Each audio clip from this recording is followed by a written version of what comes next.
you basically knowing my ideology, basically you knowing me knowing yours, you can support some of our programs. Is that what you're saying? Why not?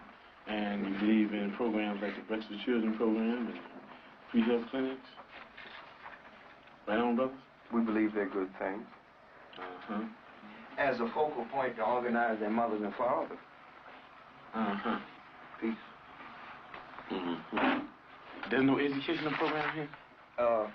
That's come out of the social action thing. You know, you set that up, brother. I mean, we can't put everything on one piece of paper. What about this bank? Credit union? Mm-hmm. Credit union. Credit union, my brother. Is a bank. Are you hip to credit unions? It is a bank. Yeah, you go and borrow money? Yeah. It's a bank. It's a bank. Owned by the people. Run for the people. And by the people.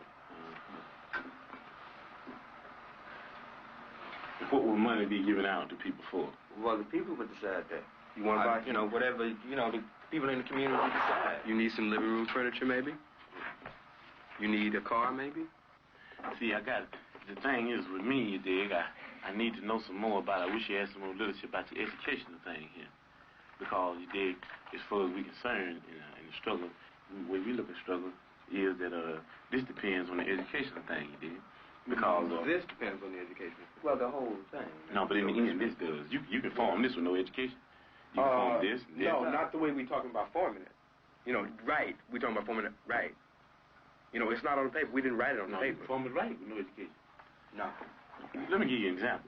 Yomo Kenyatta formed the excellent revolution with no education. And on the end thing, Yomo told the motherfucker, I said, well, you know, you can educate, hate the enemy, but I'm your brother. I'll help you lead the revolution. Now I'm more pressure. Another example, Papa Doc in Haiti. Papa Doc in Haiti hated everything white. Man, you couldn't put this white paper in front of Papa Doc's face. But he moved all the white people out and he took over and be a president. He did, because of no education. And the people that had been educated, they just said that we don't hate the motherfucking white people, we hate the oppressor, whether he be white, black, brown, or yellow. So we got to know the educational program to find out what it's going to be in the finale. A lot of people, Yomo Kenyatta is called never a revolutionary, but an ex-revolutionary. So is Papa Doc. They brought on a successful revolution. That thing in the Mamas was a bitch. Bantu freedom fighters, all that kind of action. What we're saying is that it's the end. But you don't judge Castro now. You can't do it. Nobody in this room could judge whether Castro's going to be a revolutionary or not.